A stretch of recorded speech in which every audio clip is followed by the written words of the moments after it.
Now we are going to find out the center of mass of a hemisphere hollow. Okay, hollow की बात कर, आइए बना लेते हैं इसे, हेमिस्फीयर को। ये बना लिए।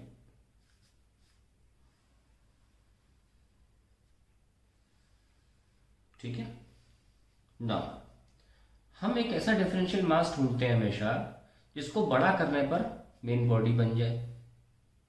तो ये हेमिस्फीयर हॉलो है, कटोरा है। आप प्लीज इमेजिन कर लो, घर में आपके बहुत सारे कटोरे होते हैं, इसमें आप दाल खाते होगे कटोरी, उसको इमेजिन करो। ठीक है, अब हम क्या कर रहे हैं, एक छोटा सा पील आउट कर रहे हैं पोर्शन, ऐसा।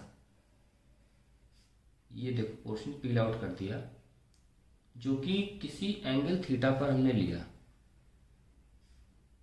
ओके, ये लीजिए, of thickness D theta, of angular thickness D theta, और रेडियस हम पोल का आर ले रहे हैं वैसे भी। तो ये हमारा पोर्शन है जो हमें, पीछे भी जा रहा है ना, 3D है ना ये। ओके, भूले नहीं, पीछे भी जा रहा है।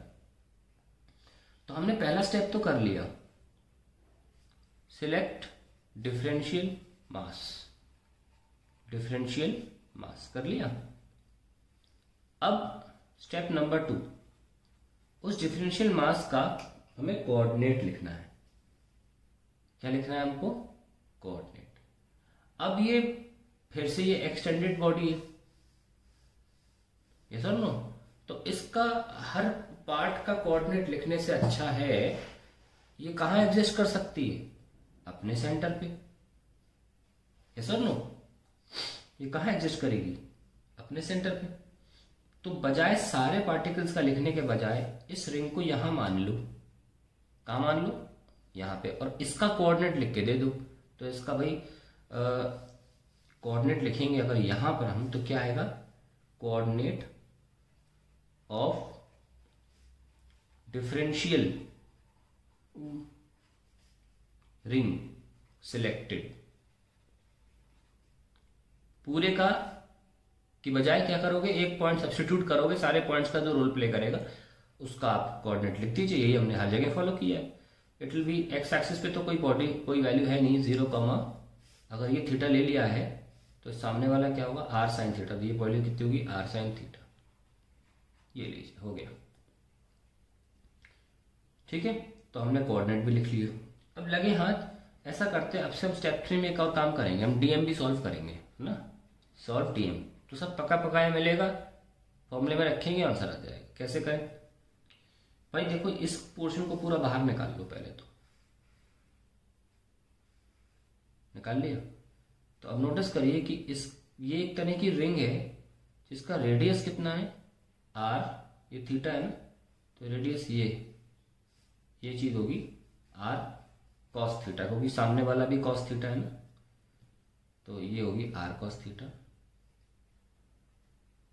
और थिकनेस जो होगी, क्योंकि हमें इसका एरिया निकालना है ना, ये थिकनेस कितनी होगी? टेढ़ी थिकनेस, ये होगी आर डी थीटा।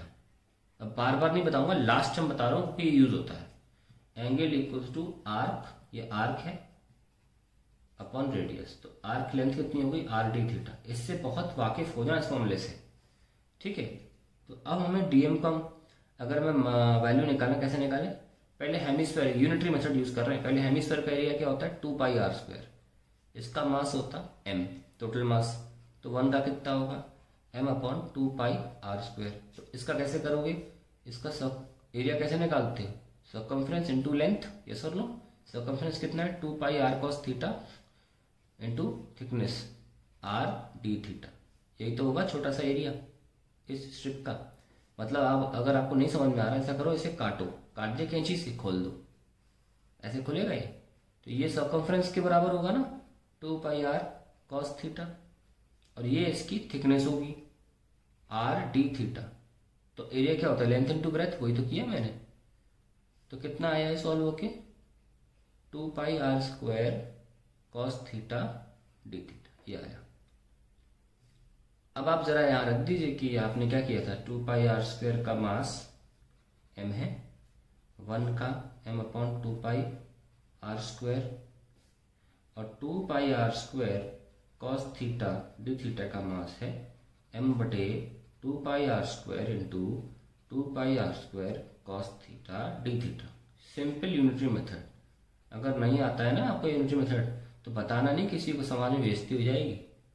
चलिए हमने डीएम तो निकाल लिया, सब कुछ कर लिया, और अगर हमें इंटीग्रेट करना होगा तो हम कैसे इंटीग्रेट करेंगे, ध्यान से देखना, बहुत ध्यान से।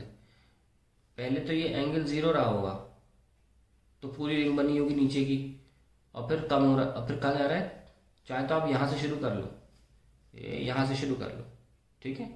तो कहाँ से शुरू करोगे, पहले ये एंगल 90 रहा होगा, और फिर धीरे धीरे धीरे धीरे क्या हो जाएगा 0।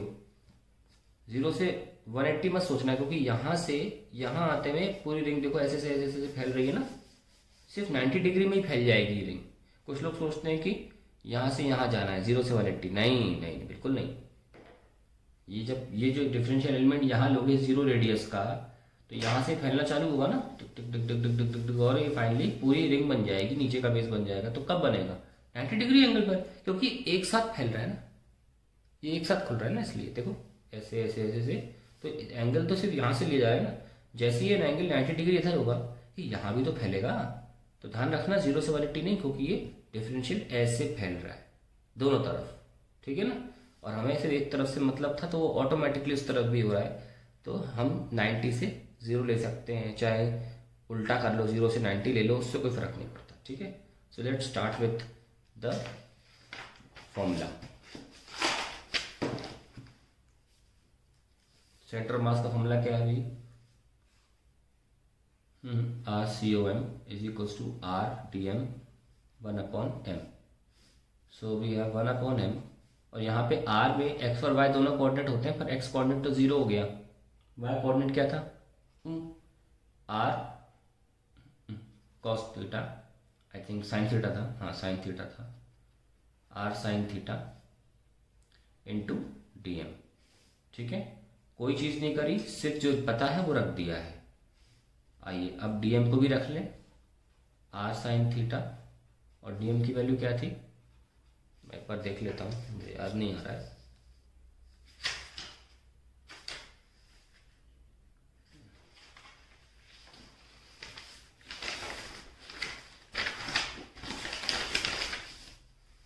M cos theta d theta थी, ठीक है ना।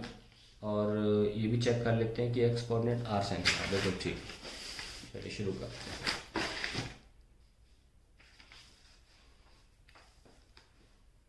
M cos theta d theta, बस।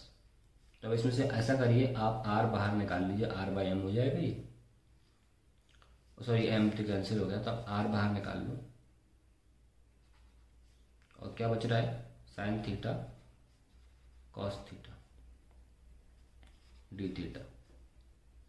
कहाँ से कहाँ इंटीग्रेट करना चाहते हो, मर्जी आपकी है, 90 से 0 कर लो या 0 से 90 कर लो, उससे कोई फर्क नहीं पड़ता। 0 से 90 कर लेते हैं, π/2 है ना, R। तो एक जुगाड़, सबको पता है फॉर्मूला होता है sin 2 थीटा, तो मैं क्या कर रहा हूँ, sin 2 थीटा डिवाइड बाई 2, 0 से π/2 d theta, R/2 sin 2 theta d theta, 0 से π/2। आइए बढ़ते हैं आगे, R/2 इसका आएगा माइनस cos 2 थीटा, और इंटीग्रेशन पता हो तो जो भी ये सामने नंबर लिखा रहता है ना, इसको नीचे ले आते हैं, 0 से π/2।